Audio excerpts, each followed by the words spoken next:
I am Ryan McKnight. I'm Cara Santamaria. I am Christopher Smith. Hi, I'm Andrew Torres. This is Naked Mormonism, the serial Mormon history podcast.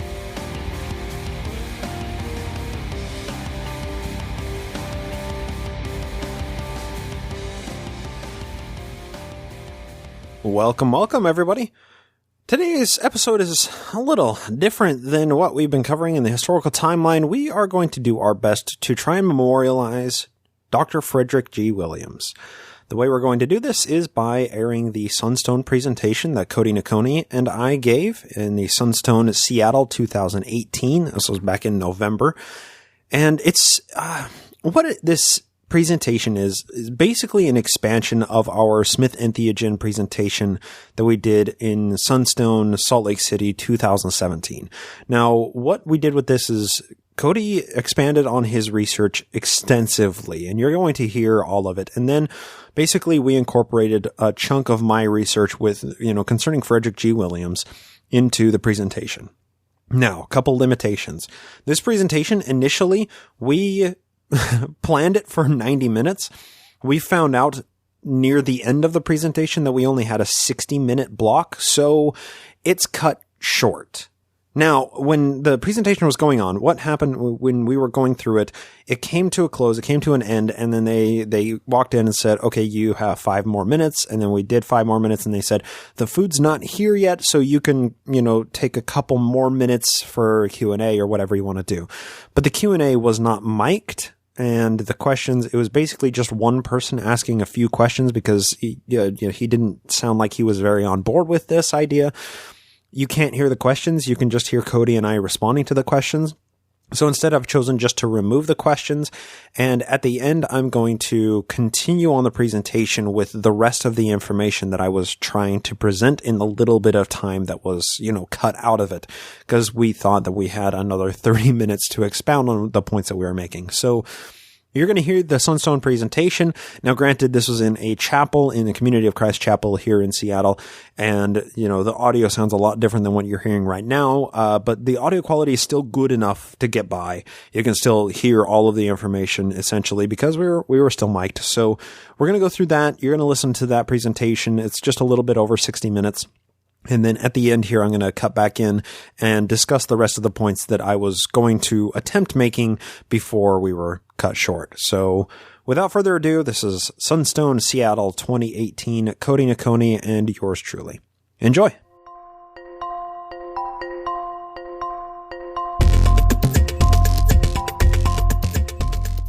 Hello, everybody. Thank you for joining us. I guess I'll just start things off today. Try and be really quick because we kind of over-prepared with a lot of information. I'm going to throw a lot of things at you, so just buckle up. We'll try and get through this as fast as we can. I'll start things off today with stating one simple yet very provocative statement, that being that the Mormon Church, and in particular its founder, Joseph Smith Jr., utilized and at times relied upon psychedelic compounds in order to induce visionary religious experiences. It's a bit of an odd experience, being able to sum up about 8 years of research in a sentence. So it's going to take a long time to unpack that.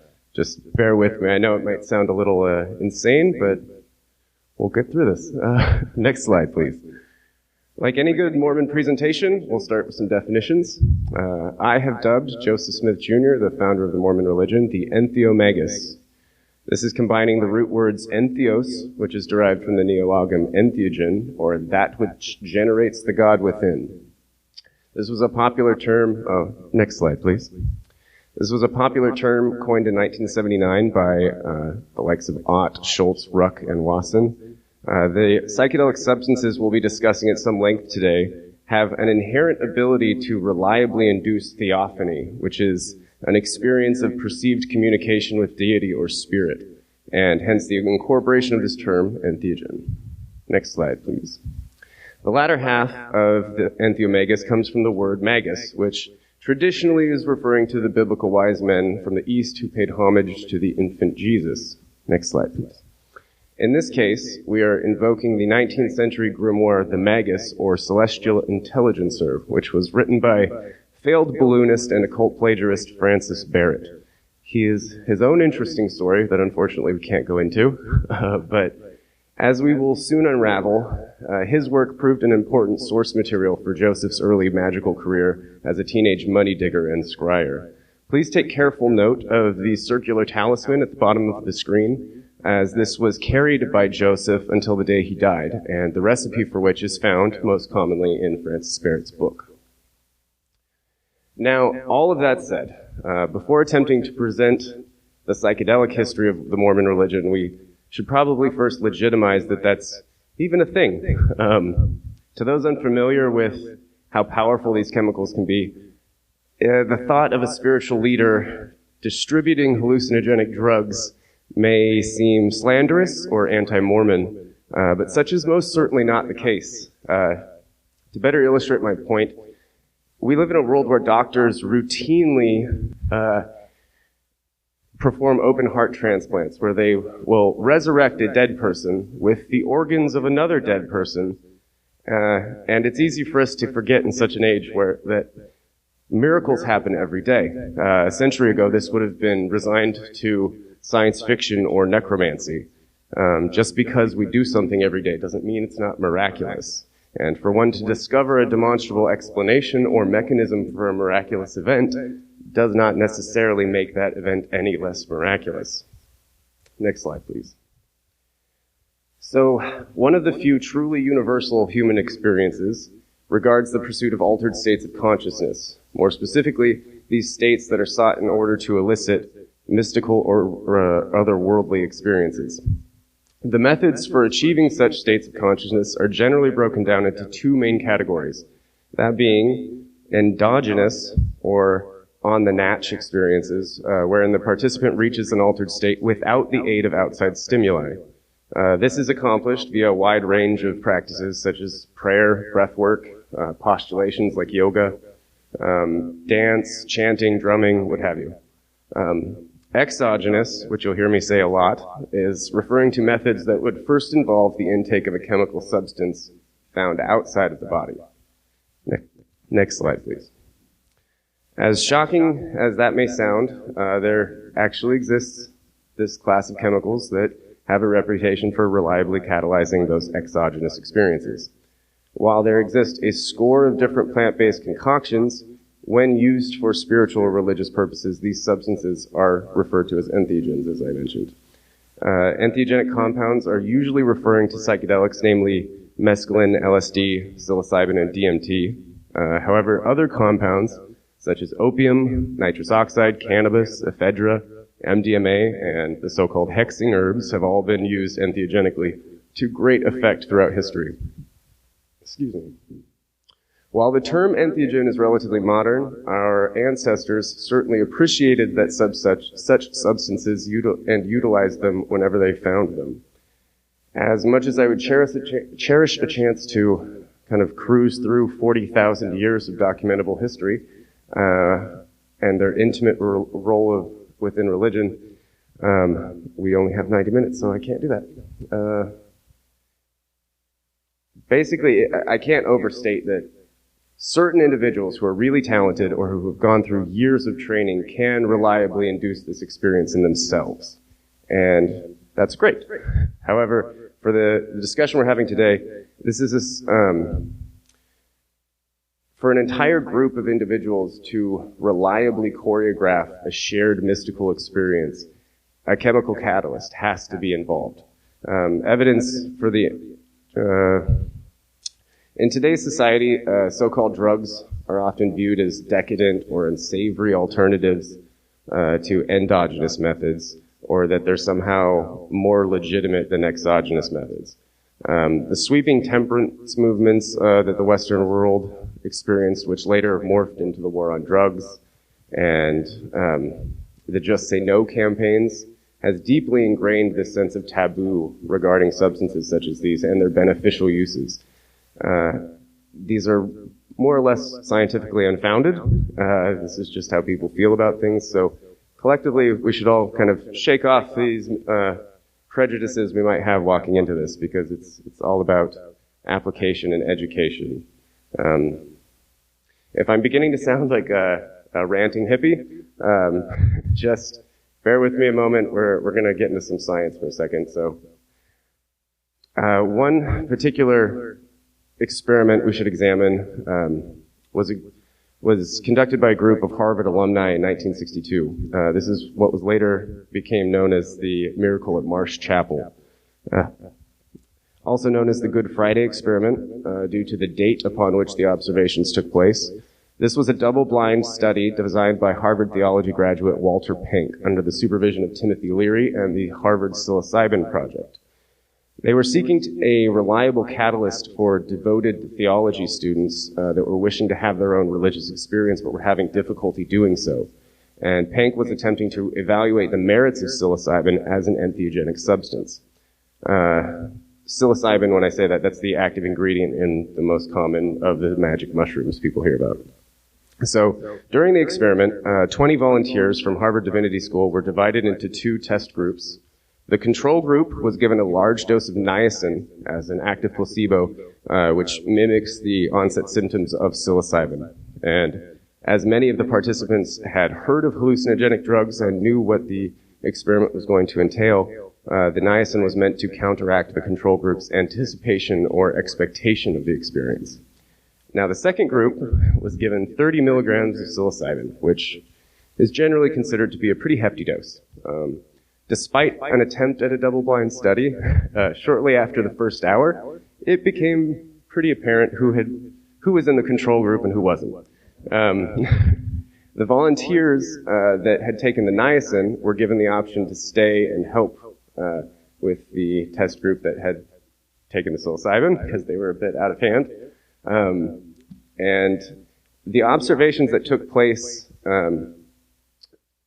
during this time, it's important to note that these men were in a church being administered drugs by trained supervised psychiatrists, and during the church experience, they were feeding. They were surrounded by striking stained glass depicting Christian iconography, while a sermon from Reverend Thurgood was played over the church's sound system. Other than their interest in theology as a field of study, the volunteers were not particularly primed psychologically, and although they were encouraged to pray and sing hymns and listen to the presentation by Reverend Thurgood, they really didn't come into this with anything other than, I want to have a religious experience. And subsequently, the people who ingested psilocybin, that's exactly what they got. Again, the substance was expertly administered by trained psychiatrists. The set or intention of the participants was intentionally primed to have a religious experience. And the setting in which the experiment took place was highly conducive to initiating religious experiences. They were in a church. The guides and support system were all extremely sympathetic and like-minded. So there wasn't any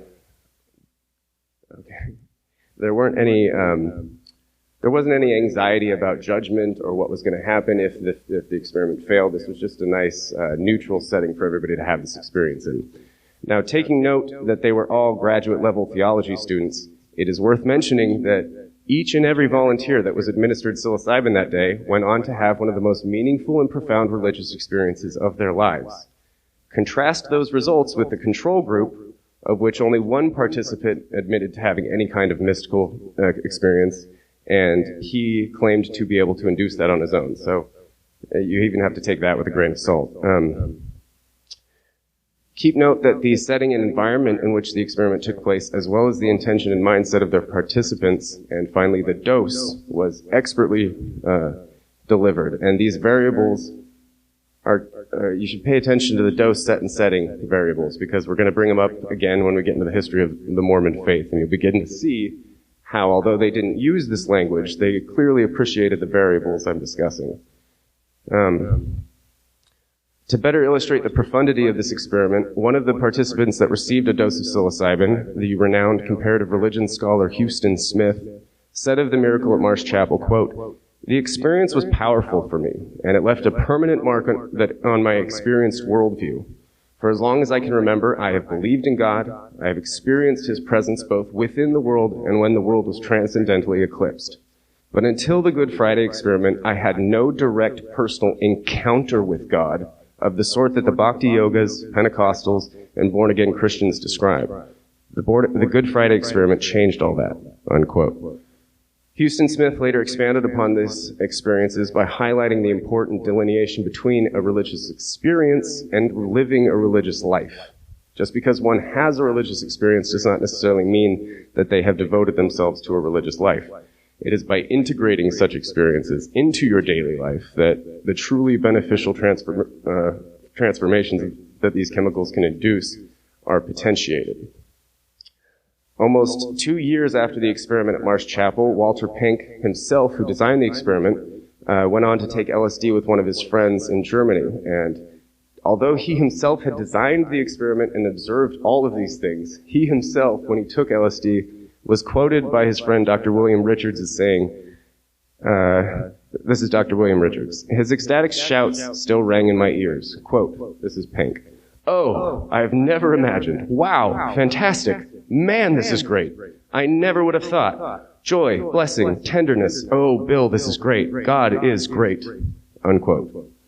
As a theology graduate of Harvard Divinity School, and again, having directed and observed the observations of Good Friday, it's important to note here how unexpectedly profound the actual experience was for Walter Pink. This is one of the best illustrations of the imperative nature between direct experience with psychedelics and the utter ineffability that entheogenic sessions can elicit. This is why I've taken so long to wind up to this point. So, almost done. We're going to get into the Mormon history real soon. To quickly wrap up this section, approximately 25 years after the Good Friday experiment, Dr. Rick Doblin published the first long-term follow-up study, which critically analyzed the experiment and positive lifelong effects it had on its participants. In Doblin's follow-up study, he discovered that over a quarter century later, 9 out of 10 participants consistently rated the experience as one of the most significant and meaningful spiritual moments of their lives. Similarly, 9 out of 10 participants reported long-lasting positive changes. The 10th participant was simply, he refused to be questioned again, so it's unknown what he thought of the experiment, but those are some pretty profound results. If that happened in any other field of medicine, this would be a wonder drug. Doblin further detailed these positive changes with, quote, experimental subjects wrote that the experience helped them resolve career decisions, recognize the arbitrariness of ego boundaries, increase their depths of faith, increase their appreciation of eternal life, deepen their sense of meaning of Christ, and heighten their sense of joy and beauty. No positive persisting changes were reported in the control group, in the open-ended session, and the follow-up questionnaire. While there were some issues with the original study, the theoretical groundwork had been laid for further experimentation. So, years later in 2006, researchers at Johns Hopkins redesigned the Good Friday experiment under much stricter conditions in a more clinical setting. They eventually concluded that when administered under appropriate condition, psilocybin does indeed initiate deeply profound and positive spiritual changes, which lasted at least 14 months after the session. The same group at Johns Hopkins once more replicated the experiment to the same effect in 2011 while testing various dose-related responses. Now, we'd originally planned to break for questions, but I think due to time, I'm just going to kind of cruise through this. So if you have any questions, hold on to them for the end. So, long before the Mormon Church, or even Joseph Smith for that matter, the Smith family itself was deeply steeped in magical traditions, which included spirit conjuration, divination or scrying, as well as the more popular and lucrative practice of money digging. Everywhere the family moved during the 19th century, lost tribes of Israel, apocalyptic cults, dueling magicians, and Freemasonry seemed to follow. D. Michael Quinn, Dan Vogel, the Tanners, John L. Brooke, even Richard Bushman have addressed these connections in great detail with their respective works. But what has gone wholly unnoticed by mainstream historians and polemics alike is that these esoteric traditions of the Smith family went hand in hand with their noted intemperance and religious piety. There exists a score of well-respected works which academically analyze the use and influence of mind-altering drugs and compounds within esoteric, Abraham mystical or religious practices. If we contextually reevaluate the accounts of the Smith family and the rise of the Mormon religion, then we begin to see a radically different narrative begin to reveal itself. As illustrated by Chris Bennett, a 19th century Freemason and Rosicrucian named Kenneth R.H. Mackenzie said of magical praxis, quote, "Magic is not necromantia, a raising of dead material substances endowed with an imaginal life, but a psychological branch of science dealing with the sympathetic effects of stones, rugs, herbs, and living substances upon the imaginative and reflective faculties, and leading to new glimpses of the world of wonders around us, ranking it in due order of phenomena and illustrating the beneficence of the great architect of the universe," unquote. This was a contemporary of Smith, by the way, who's basically calling drugs a branch of science. So, to be quite brief, not all certainly, but many magicians and religious scholars were probably less mystics and wizards so much as proto-psychoanalysts or Jungian depth psychologists. Their utilization of ritual and ceremony in conjunction with mind-altering pills, powders, liquors, perfumes, and smokes was simply an extension of this type of depth analysis and exploration of the unconscious or imaginative realms. Quite the exogenous magician himself, Joseph Smith Sr., the prophet's father, was commonly cited around the New York and Vermont areas where they lived, visibly intoxicated while performing magical operations.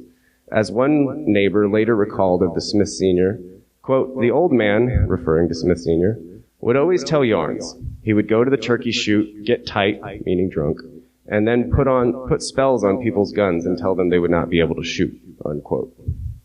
Years prior to this incident, Smith Sr. was implicated in the so-called wood scrape, in which a group of apocalyptic alchemists and diviners awaited, unsuccessfully, the second coming of Christ, calling themselves the New Israelites and enacting occult rituals that most Mormons would recognize, such as biblical dietary codes, the proposed construction of a new temple, the display of radically ecstatic religious behavior, and a preference for direct personal revelation of prophecy. The group was also curiously associated with forgery. Additionally, many of the group's hierarchy, which included the father of future Book of Mormon witness Oliver Cowdery, were trained physicians that operated and administered medical tincture and herbal treatments. These treatments not only appreciated the application of mind-altering compounds, but incorporated them into religious ritual. There is even evidence of the group selling such compounds, or what historian John Brooke curiously refers to as smoke sellers. In any event, Joseph Smith Sr. upheld a well-documented and lifelong fascination with Abrahamic esotericism, occult magical praxis, and mind-altering substances. This rather startled-looking woman, as some of you may recognize, is Lucy Mack Smith, the prophet's mother. She once defended her family's occult interest in activities in her manuscript history with, quote, "Let not my reader suppose that because I shall pursue another topic for a season, that we stopped up our labor and went at trying to win the faculty of a brack, drawing magic circles or soothsaying to the neglect of all kinds of business. We never, during our lives, suffered one important interest to swallow up every other obligation, but whilst we worked with our hands, we suffered to remember the service of and welfare of our souls."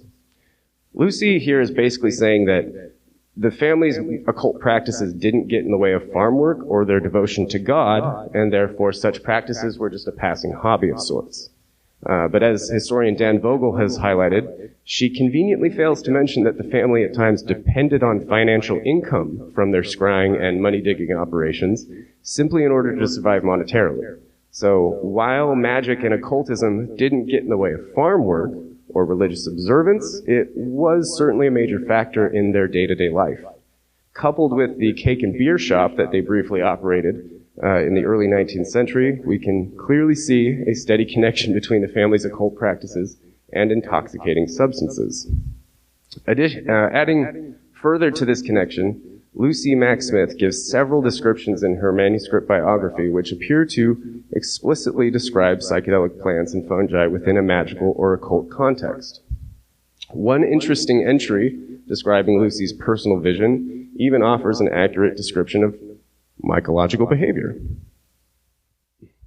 Quote, I discovered 2 trees, both of which were on the same side of the stream. These trees were very beautiful. They were well proportioned and towered with majestic beauty to a great height.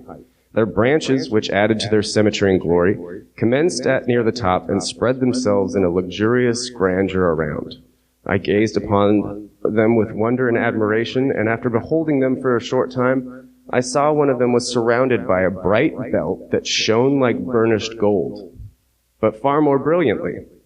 Presently, a gentle breeze passed by, and the tree, encircled with the gold zone, bent gracefully before the wind and waved its beautiful branches in the light air. Unquote. Lucy Mack later explains this vision's philosophical and religious meaning regarding her husband Joseph and her brother-in-law Jesse's different temperaments and worldviews on faith. However, undiscussed, once again, is the natural significance being an accurate description of mushroom behavior. Commonly known as fairy rings, mycelial colonies have a curious tendency to sprout fruiting bodies in circles which often ring a host tree. The bright belt that shone like burnished gold is a commonly circulated motif in all chemical and magical literature, which has been satisfactorily linked to mycologically based entheogenic sessions. Not only did Lucy Mack come from a first-generation Scottish immigrants, where this folklore is particularly pronounced, but several books on Scottish and Irish folklore were available at the libraries and printing offices near Palmyra and Manchester. A bright belt that shone like burnished gold is very much a possible description of mature Amanita or psilocybin species ripe for plucking. Again, if you're beginning to wonder why Lucy Mack Smith would be so direct and simultaneously so obscure, the tradition of recording mystical experiences folded in triple meaning is a long-standing one, and one that appears elsewhere in her manuscript history. As stated by her contemporary Eliphas Levi, who published his own famous treatise, The Doctrine and Ritual of High Magic, which came out just a year after Lucy Mack's recorded biographical sketches, he said, quote, like all magical mysteries, the secret of the great work have triple signification. They are religious, philosophical, and natural, unquote. So to better illustrate this concept of triple meanings, Lucy Mack gave another account regarding the profoundly impactful vision of her husband, Joseph Sr., and this occurred in 1811. And once again, she's wrapping psychedelic symbolism in esoteric language. This quote, my guide who was beside me, I was traveling in an open field, which appeared to be very barren.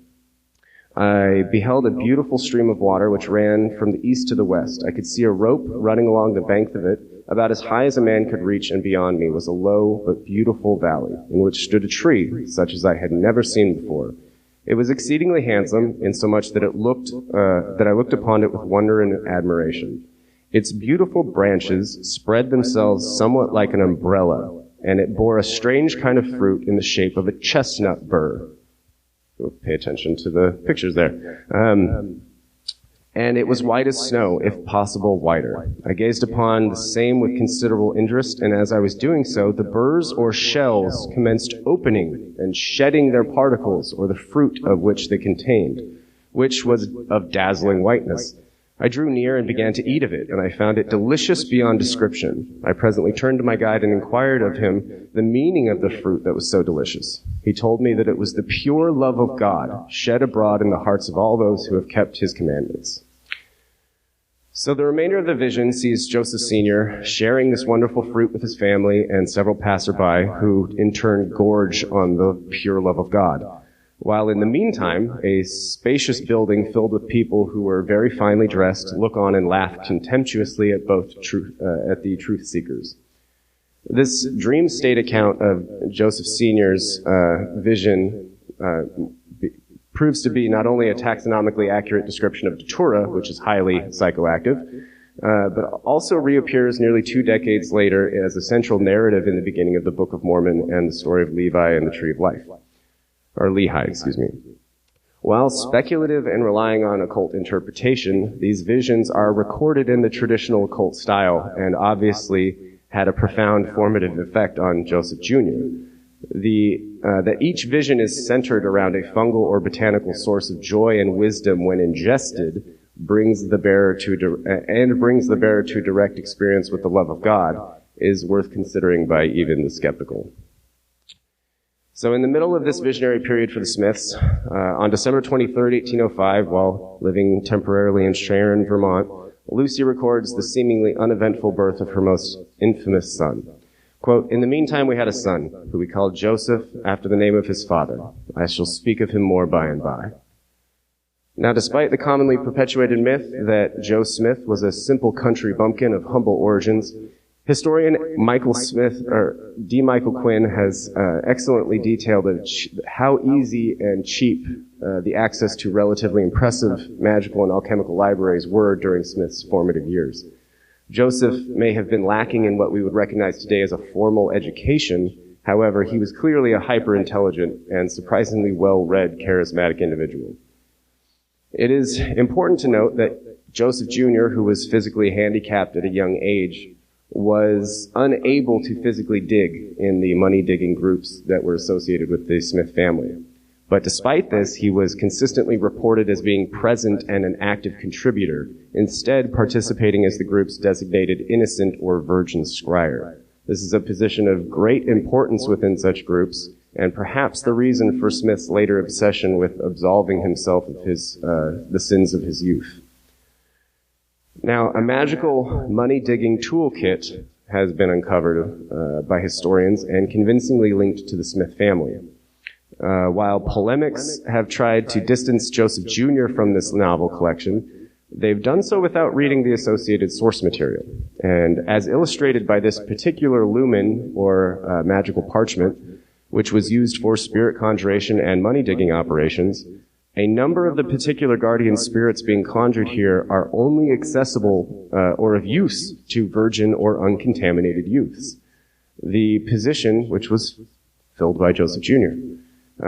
Given the local neighbors' accounts of Joseph using such esoteric toolkits while money digging or performing ceremonial magic, we can therefore assume that these were items that were at least created for him and handed down when he began scrying.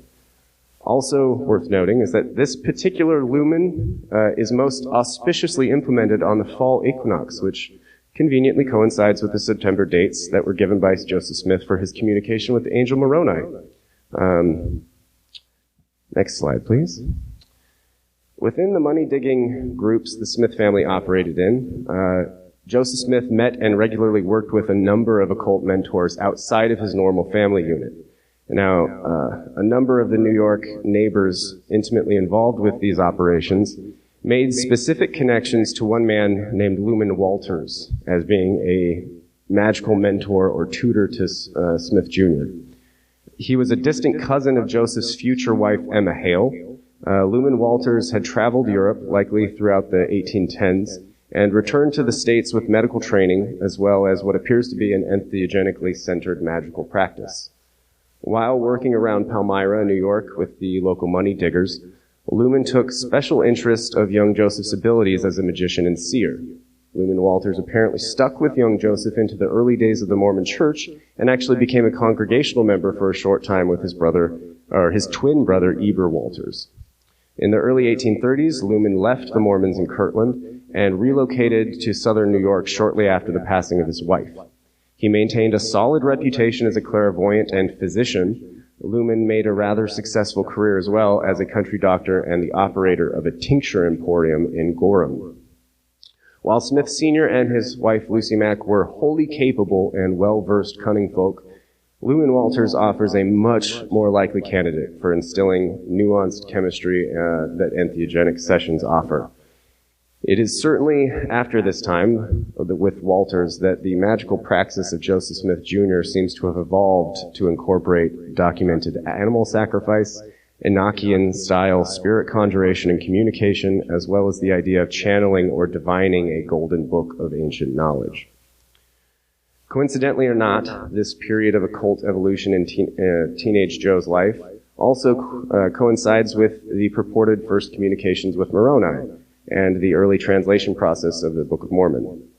Once more, whether or not entheogens initiated Joseph's first contact with otherworldly beings, we may never know, and we can only skepticize. That said, from the report given by Smith himself of a meeting with a bright angelic presence while he was sleeping in a room with multiple siblings who failed to witness the being themselves, this all fits within the context of traditional conjuration and the use of entheogenic sessions. Further adding to the likelihood that Joseph Jr. utilized entheogenic compounds during this time, very much like father and son, Joseph was regularly reported by his New York and Vermont neighbors as being regularly intoxicated during the translation process of the Gold Bible. Childhood friends and money digger Barton Stafford said of the early prophet, allegedly just after Joe first claimed to have received his golden plates, quote, "He one day, while at work in my father's field, got quite drunk on a consumption of cider, molasses, and water, and finding his legs to refuse their office, he leaned upon the fence for some time. At length, recovering again, he fell to scuffling with one of the workmen, who tore his shirt nearly off of him. His wife, who was at our house on a visit, apparently very much grieved at his conduct, and to protect his back from the rays of the sun and conceal his nakedness, threw her shawl over his shoulders and in plight escorted the prophet home. As evidence of his piety and devotion, when intoxicated, he frequently made his religion a topic of conversation." Given the fall harvest and the addition of Emma to this scene, we can comfortably date this account to the fall prior to the officially acknowledged dates for the translation process of the Book of Mormon. Now, despite what Mormon missionaries will tell you and what they themselves likely believe, the translation process did not actually look anything like this. Instead, Smith used his old money-digging procedures to scry or channel the Book of Mormon with one of his many seer stones while stuffing his face into a hat. This was almost always done while the plates were hidden from sight, as witnessed by the likes of Emma and her father, Isaac Hale. So this is actually what things look like, given the primary accounts of the translation process. Joseph was reported by several early church members as being intoxicated or otherwise strangely incapacitated during the revelation or translation sessions. And given Joe's early career and reported intemperance, it should be no surprise that when the church officially formed in 1830, Joe seemed to express this uncanny ability to induce visionary experiences consistently in both himself and others.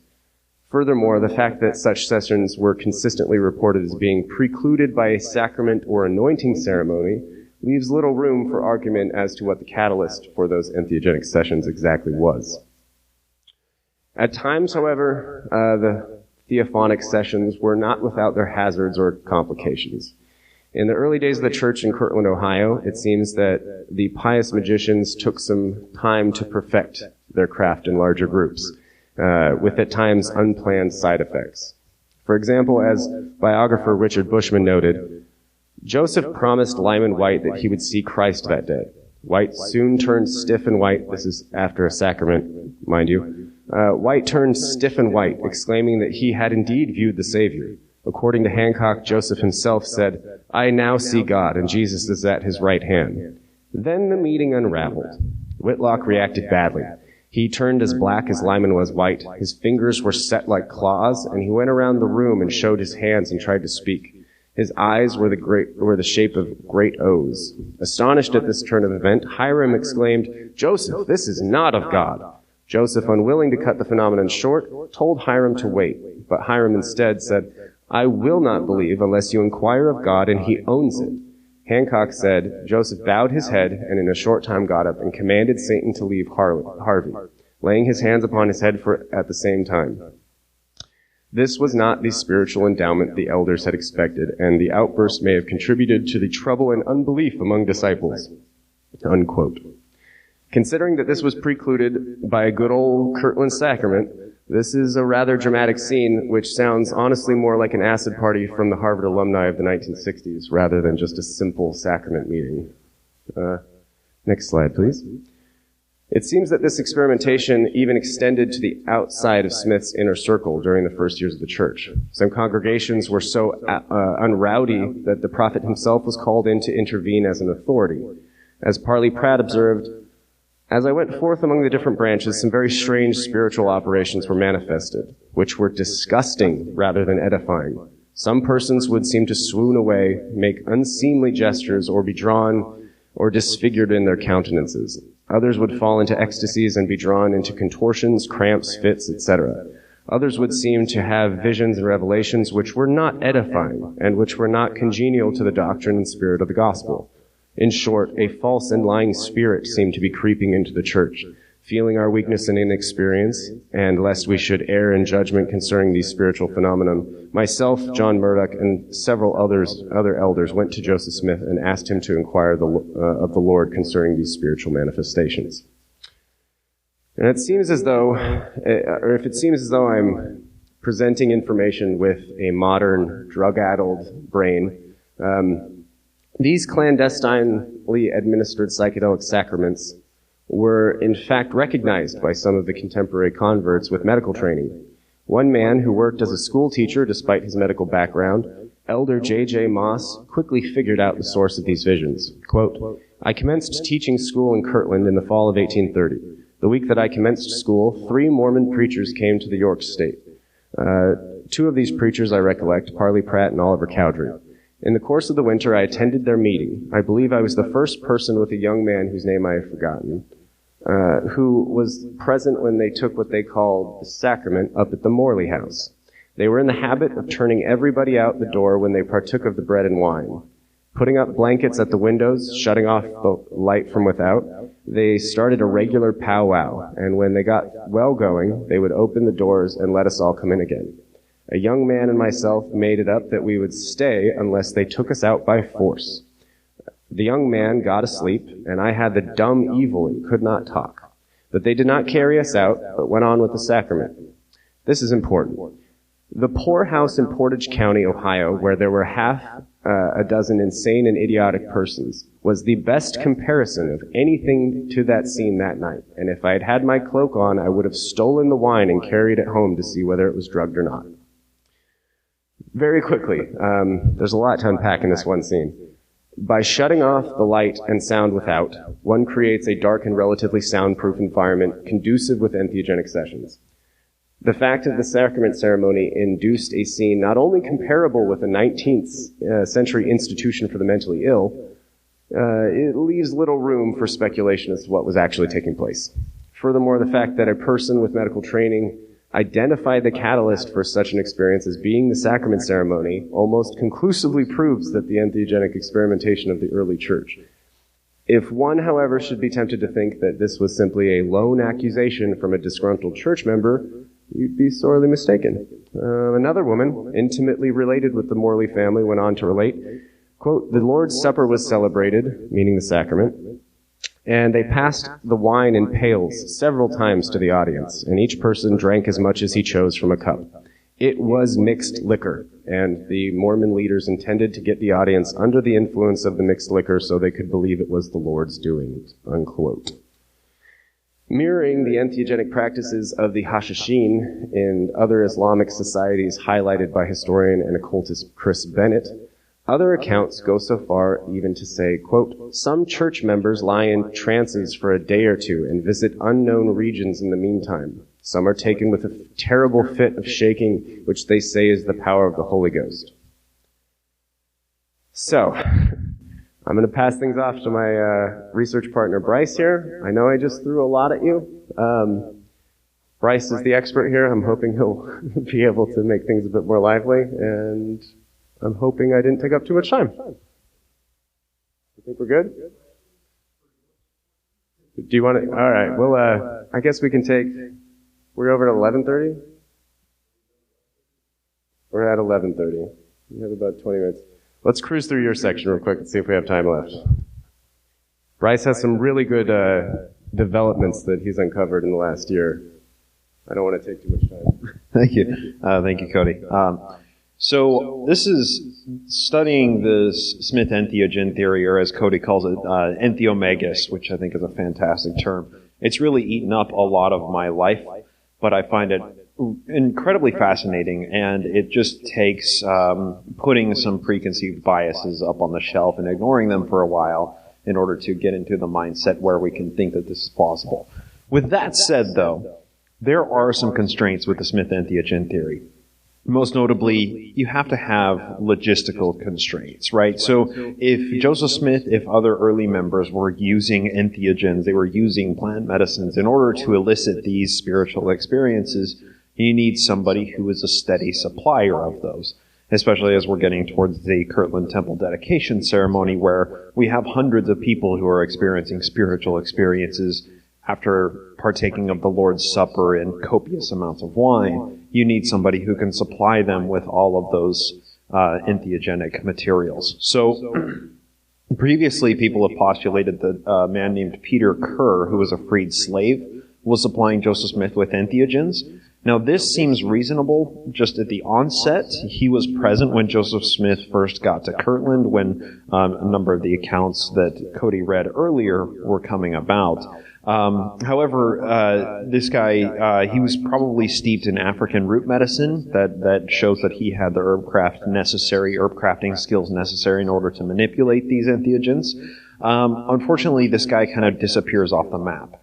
So in early Kirtland, he was documented by a couple of newspapers as running through the city chasing a magic white orb that was floating, and then he fell off of a precipice into a tree, luckily unharmed, but then he kind of disappears off of the record at that point. So he doesn't seem like a very reasonable supplier. However, if Joseph Smith is frequently using these entheogens and he's needing a large supply, he needs somebody close to him. He needed somebody who was adept, who knew their way around plants, who had the land to grow the plants and the botany skills in order to create the steady supply.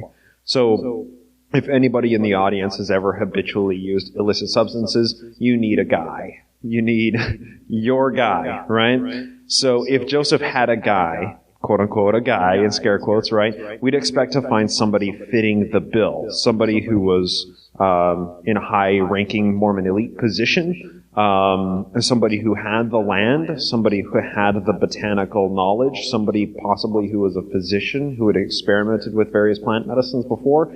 So here enters Dr. Frederick G. Williams. Does that name ring a bell for anybody? By show of hands, Dr. Frederick G. Williams? Yeah, Cody got his arm up really fast. So I personally think that Frederick G. Williams is a fantastic candidate for being Joseph Smith's guy, in quotes, right? Instead of his one black friend. So Williams, this guy, he was a practitioner of Thompsonian herbal medicine. So let me give a little bit of background here on the realm of what medicine looked like in the early 1800s.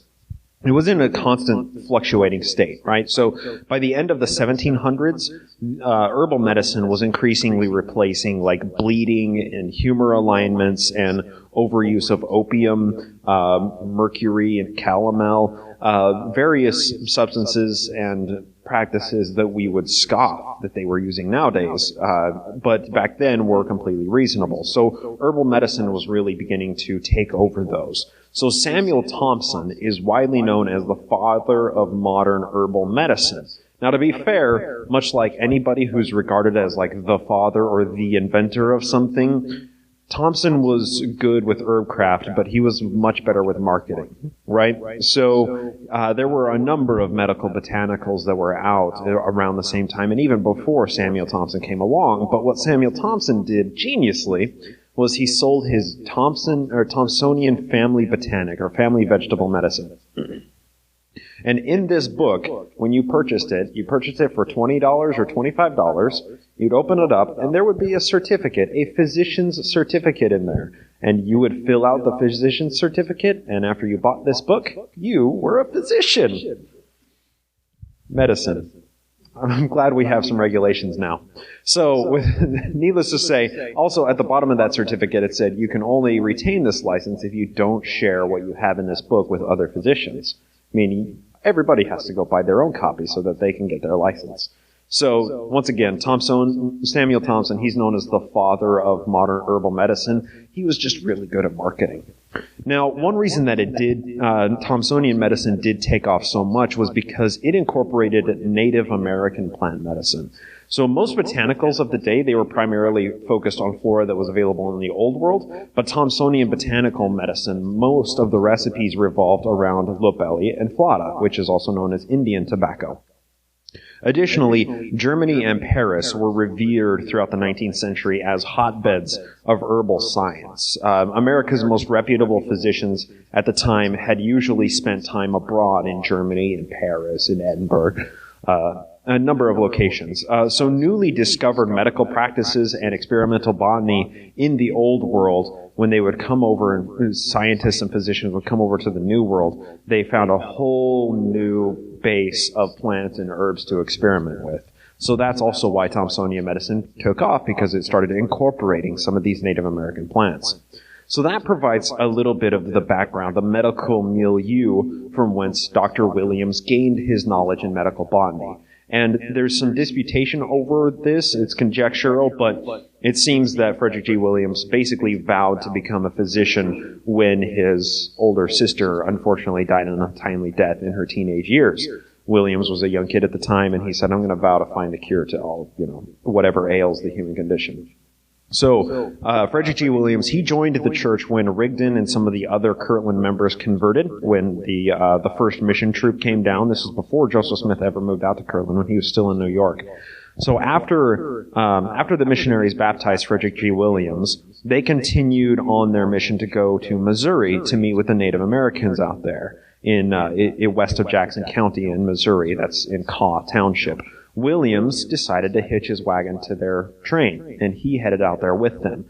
Now, why would he do this? Well, I would postulate that for a person who is interested in botany and medicine, he's a physician, he has a successful business as a physician, the opportunity to go work with Native Americans and, proselytizing, but also to mingle with the people who had been using the local plants and herbs for thousands of years, that's a fantastic opportunity. I mean, I wouldn't turn it down if I were him, right? So that created the opportunity that he could do this. William's wife, Nancy, actually reported a letter that Frederick had sent to her about his relations with the natives there. So she said, quote, Dr. Williams reported that he was enjoying his labors very much and had made many friends, especially among the Kaw Indians, where he could alleviate their pain and sickness. This gave him the opportunity to teach the gospel and introduce the Book of Mormon to many of their number, end quote. So she didn't add to this, but I mean, it's understandable that if he was teaching them how to use some plant medicines, they were probably teaching him how to use some of their Native American plant medicines. So once Joseph actually made it out to Kirtland, Ohio, moved him and his wife, commanded the Mormons from the various disparate locations in New York to move all out to Kirtland or Missouri. That's when Frederick G. Williams was ordained an elder, and he was inducted into the presidency in 1833 when he became Joseph Smith's second counselor. So, to review, this guy, herbal doctor, he's not only one of the first missionaries, he's also second counselor in the presidency. He's third in command to Joseph Smith at this time. Now, Joseph moving to Kirtland actually put Williams on a path towards destitution. Now, Williams was a respectable doctor in town before Joseph Smith got out there, but when the Smith family got there, they first lived on the Morley farm, which is a communalistic settlement. They were living by a law of communalism, and that's just outside of Kirtland. Eventually, Williams was called to attend to affairs in Missouri, and after he had returned from his Missouri mission. And what happened then is he had this farm of over 100 acres in Kirtland, with his herb gardens on either side of his house. Those couldn't just go unattended, but he had business to take care of with the Missouri church that was being run by the Whitmers and Oliver Cowdery. So what he did is he basically gave Joseph Smith Sr. his herb garden. Now, if we know Joseph Smith Sr., we know that he was fairly familiar with plant medicines. I mean, if anyone who is, following us or listened to Cody's portion of the presentation, Joseph Smith Sr.'s vision describing the datura plant, him eating the seeds and feeling the pure love of God, that's quite notable. Also, Joseph Sr., crystallized a bunch of ginseng to sell to China. The family would collect molasses every year to sell. During the summers, the kids would go around to the local New York towns and try to sell cake and beer. So the Smith family knew their way around plants. And, they never had any large commercial farming endeavors, but they did farm a small amount in order to supply themselves provisions for the winter and to sell a little bit as part of the cake and beer shop. So Joseph Smith Sr. taking over this farm in Kirtland, Ohio, I think is quite notable in that could possibly create a very steady supply of whatever herbs were necessary, whatever plants were necessary in order to catalyze the entheogenic experiences. Now, here we go. I thought this was quite interesting. So, most notable about Williams in this vicinity here is that he actually got mentioned by name in the first ever anti-Mormon book. Does anybody know the name of the first anti-Mormon full-size book? Go check it out. Mormonism Unveiled. That's right. Eber D. Howe, circa 1834. That book was basically a compilation of Dr. Philastus Hurlbut's research concerning the Spalding theory, and a number of other pieces added to it. Eber Howe was a vicious anti-Mormon, right? Eber Howe actually mentioned Dr. Williams' farm and his herbarium on either side of his house in that book. And he was doing so in the context of analyzing the so-called word of wisdom as we know it today, the Mormon Health Code. See a question? Yes, we may have to spend some time talking at lunch. Let me get to the crux of my argument with Frederick G. Williams and then finish off in 2 minutes, and then 2 minutes of Q&A. Sorry, this time got away. So anyway, Dr. Frederick G. Williams took a tab of everything that the Smith family owed him, and by 1836, the Smith family owed him $4,613. $2,200 of that was for the farm itself, and then there was another $2,200 charge for 3 years and 4 months of sermon writing. Now, Frederick G. Williams was a scribe. He was also a printer for Joseph Smith, part-time, but $2,200 is higher than the wage of any unionized employees who were full-time printers or scribes in the time. So $2,200 is the equivalent of $61,000 today. That's what Frederick G. Williams charged Joseph Smith, and I postulate that he didn't do that for the purpose of he was writing Joseph's sermons so much as he was providing services that made his sermons a lot more exciting. He put out a number of advertisements talking about his vegetable medicine practice. He sold vegetable elixirs, pills, vegetable powders, so on and so forth. Essentially, Frederick G. Williams is our most likely entheogenic candidate. So, skipping over a whole bunch, wow, time really got away. That was 90 minutes? That seems insane to me. Let's just jump right into Fred M. Smith. What do you say? Quick conclusion. I'll be really quick because I have a lot of stuff. Essentially, after we see the Kirtland dedication hit the high water mark for entheogenic practices. The dedication ceremony saw around 500 people all choreograph a religious visionary experience in one time. And once again, it came after the sacrament ceremony. Unfortunately, we're going to have to skip a lot of this, but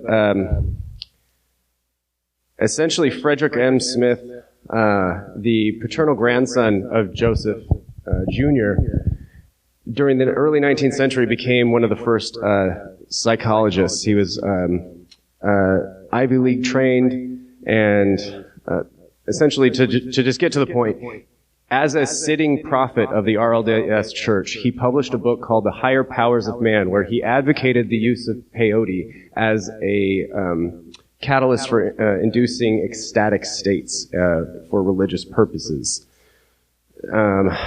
Unfortunately, I have to just kind of glaze over our conclusion in the end, but Okay, great. Well, I'll just wrap up with my conclusion then, and then we'll do questions for the until you guys want to leave. So telescoping back, as with most things, the concept of a bad drug versus good drug is just a matter of education. More research is obviously needed, but for those interested in theophany or religious states of consciousness, psychedelics offer a relatively safe and statistically reliable method for doing so. And as long as the proper variables are carefully considered and applied during these sessions, religious institutions, philosophers, and mystics the world over really should be clamoring, one would think, for the fundamental right as a sovereign being to have such experiences. Frankly, the only way that safe and responsible access to these powerful tools has any chance of re-emerging into the greater human culture is if those that have already experienced them or are interested in the power that they have begin to come out of the psychedelic closet, so to speak, and advocate for their use. Mormons specifically have a very vested interest in the decriminalization of psychedelic medicines. The ethnobotanical and historical information we've highlighted in the just glazes over the information that's available. Joseph Smith, given the church's long-standing position on personal revelation and direct experiences with the divine, there is no reason that the modern Mormons should feel any trepidation in exploring entheogenic states of mind in a safe and professionally monitored setting. Armed with the information from this presentation, tenacious Mormons should be interested in mystical experience, or who are interested in mystical experiences, should be seeking out safe and legal ways to verify this information in a religious and spiritual context.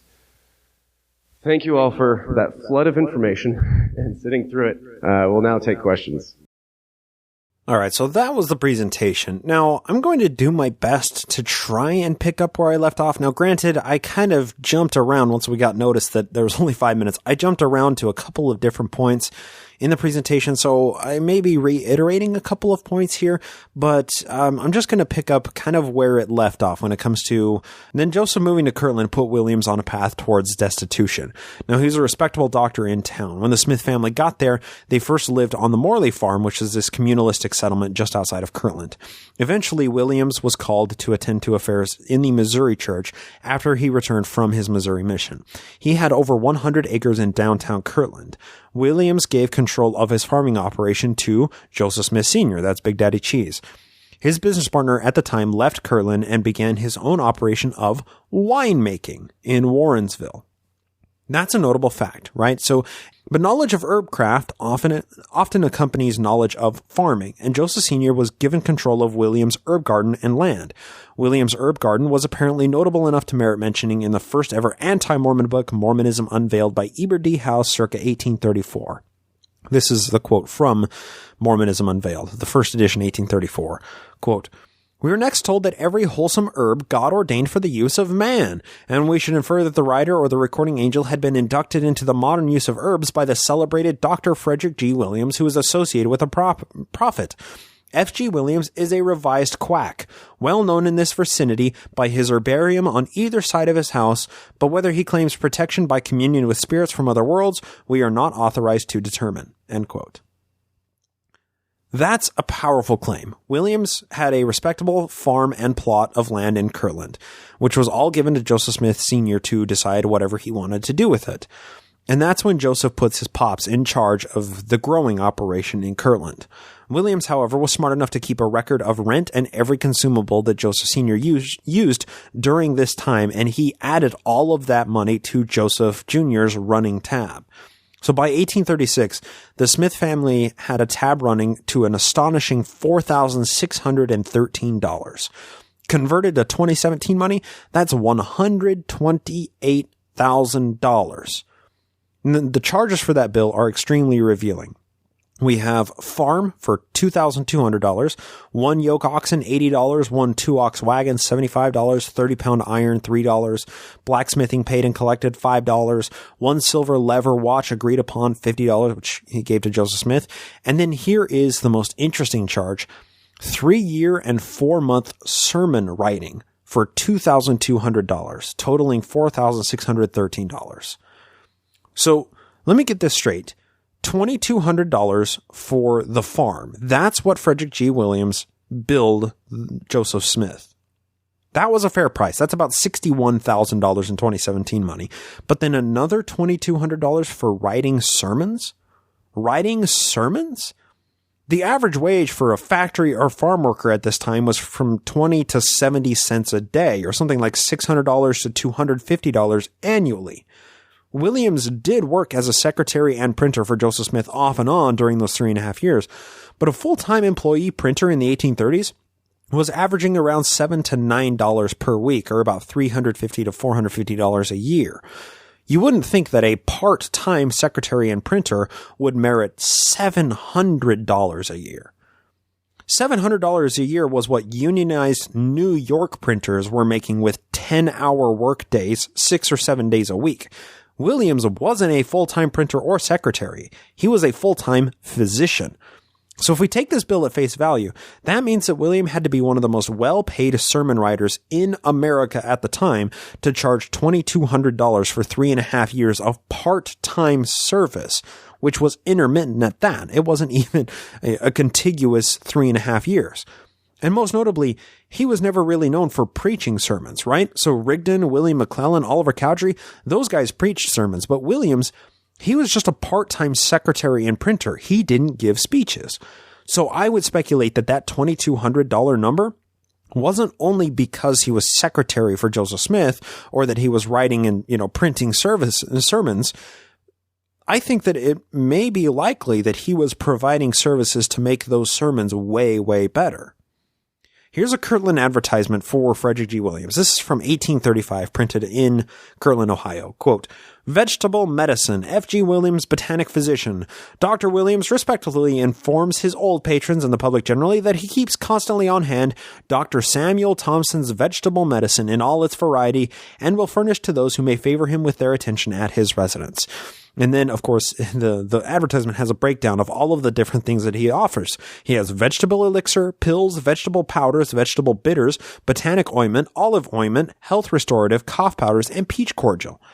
Now, just to kind of tease that apart a little bit, vegetable is anything that could be foraged from the forest or farmed. Vegetable had a much broader definition than just, cucumbers and potatoes, the way that we see them now, right? So vegetables back then could mean vegetables of any type of flora that could be harvested from the forest floor or farmed. So when we have a vegetable elixir, vegetable powders, vegetable bitters, those are herbs, herb elixirs, herb powders, herb bitters, botanic ointment, olive ointment. Those are herbs infused into oils that people could use as topical or consumable ointments for medicine. These are all services that Frederick G. Williams was providing for the Mormons. After the removal of the Mormons from Ohio to Missouri, Williams set up shop in Quincy, Illinois, and at that time he published a couple dozen more advertisements with the heading of Indian and German Root Doctor, which is quite interesting. So, with all of that said, that exhibits that Frederick G. Williams definitely had an extreme depth of knowledge and herbcraft skills and the ability to use common kitchen chemistry to manipulate these various medicines in order to render them into ointments, into powders, into wines, into ointments, into potions, into ways that they could be consumed and the medicinal properties could be affected to the person who was ailing. And of course, it's really important to note that a number of these points, a number of these vegetables that they were using, they had psychoactive elements to them. Even within the Thompsonian herbal medicine, Thompson's herbal medicine does include a number of people who experimented with it. And a large portion of Thompsonian herbal medicine revolved around what was known as Indian tobacco, or Lobelia inflata. And Lobelia inflata, when it's administered at extremely high doses, it causes delirium. It has deleterious effects. So the next slide after that, these are the notes for it. After asking his largely impoverished parishioners to build a giant palace in which to practice esoteric Christian magic, Smith likely found it necessary to deliver on his grand promises. And so we see at the Kirtland Temple dedication the high watermark of psychedelic sacraments en masse by the early Mormons. The congregation was primed for the dedication months in advance, many of whom fasted and set proper entheogenic intention before the event, and finally on the day, hundreds of early Mormons appeared to have shared in one mass choreographed and long prophesied direct experience of gnosis. Now, the rest of the presentation is essentially Cody's, and you can get in touch with Cody. It's c.noconi@gmail.com, c.noconi@gmail.com, and he's happy to share any research that he has and expound on the points that are made in this presentation. So talk to him. He has compiled a lot of the research, and his book is a lot further along than mine is, of course.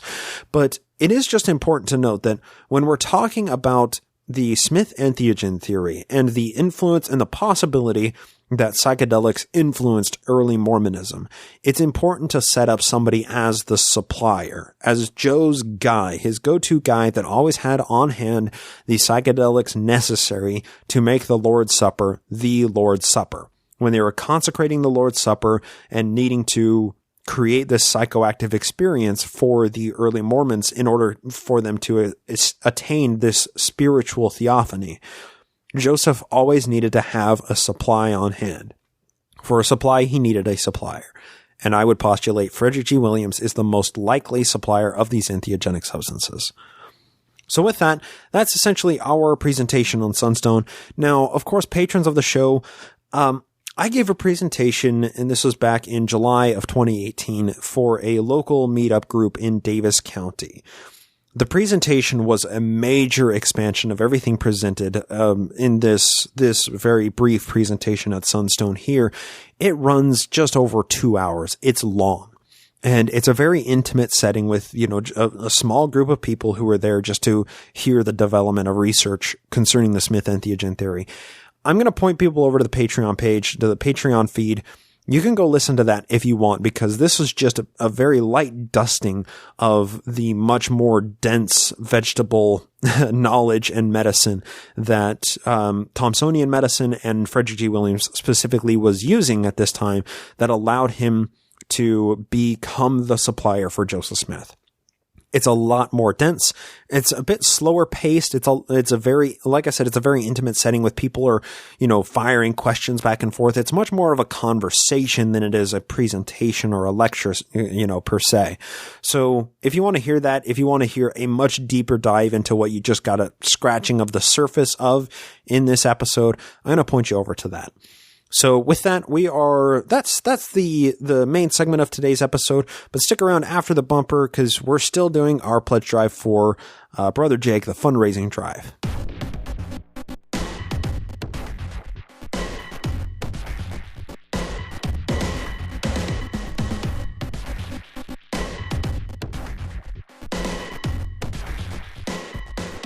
All right, as I just said, everybody, we're still doing our fundraiser for Brother Jake. We're going to see how high we can get that number above the $20,000 goal because, let's face it, medical bills in America, they suck. They're going to bury the Frost family, and we want to do what we can to show support from the community of people who are appreciative of the content creation that Brother Jake has provided for us in his Brother Jake videos and his presence on Infants on Thrones. So, if you want to donate, go to gofundme.com/gojakego. Donate there, and if you donate $50 or more, you're going to get written into a treasure digging scene. If you donate $100 or more, Mark Elwood of theglasslooker.com is going to draw your likeness, draw a picture of you or whatever you would prefer to have driven and drawn into the treasure digging scene, and you're going to get a high resolution copy of that sent to your email. So, there's incentive here, and if you donate any amount of money, you're going to get a shout out on the show because this is a group effort. This is a fundraising effort to help this family get through a tough time. Now, we're still waiting on more updates from Brother Jake and Brother Jake's family to see how he's developing now that he has been moved out of the intensive care unit and he's being moved to a rehab facility very soon. We're going to see how everything is kind of coming out. We're all waiting with bated breath, trying to see what the next development is with Brother Jake. We're all hoping for a swift, speedy recovery. We don't know what is going to happen exactly. So with that said, If you want to have your name written into this this treasure digging story, or if you want a likeness of yourself drawn in, or if you just want a thanks on the show, donate to gofundme.com/gojakego and send your email receipt to nakedmormonism@gmail.com. Forward it along and I'll give you a shout out on the show and an appropriate reward for donating a certain amount of money. So to everybody who does do that, thank you. This is awesome. This shows everybody in the world that we may not have a church to create a social safety net, but hey, we're all still here for each other in this post-Mormon world to help and support each other. So with all of that said, anybody who wants to sign up on Patreon, don't do it. Go donate over to Go on GoFundMe.com.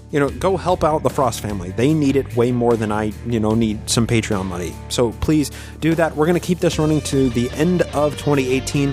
And then the first episode that airs, it's going to be next week in 2019. That's going to be our treasure digging scene.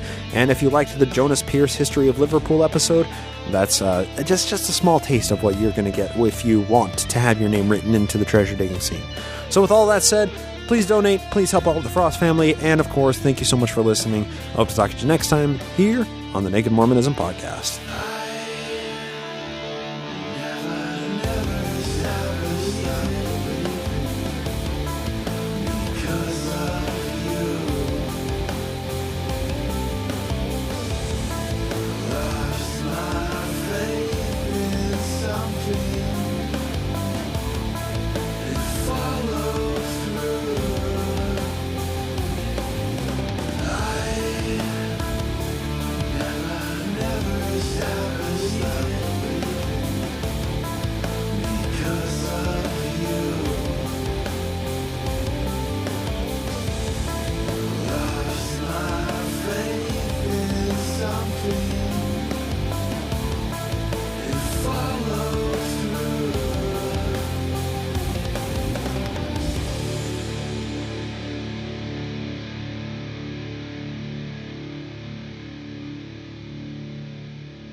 This podcast is produced with the help of Julie Briscoe as social media manager, Brian Ziegenhagen as audio engineer, and Andrew Torres of the law offices of P. Andrew Torres as legal counsel.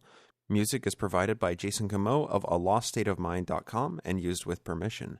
Naked Mormonism is a production of Ground Gnomes LLC, copyright 2018, all rights reserved.